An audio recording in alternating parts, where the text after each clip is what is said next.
Bismillahirrahmanirrahim.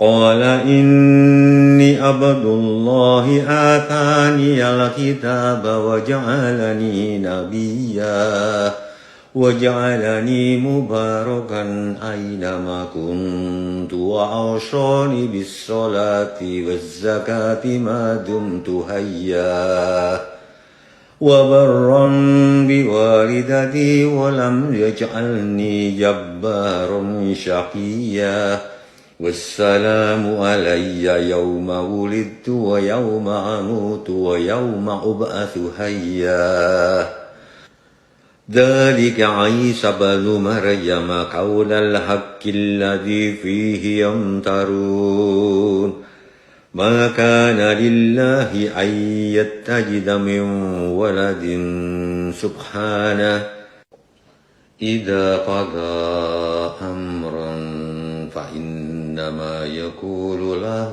كن فيكون. صدق الله العظيم.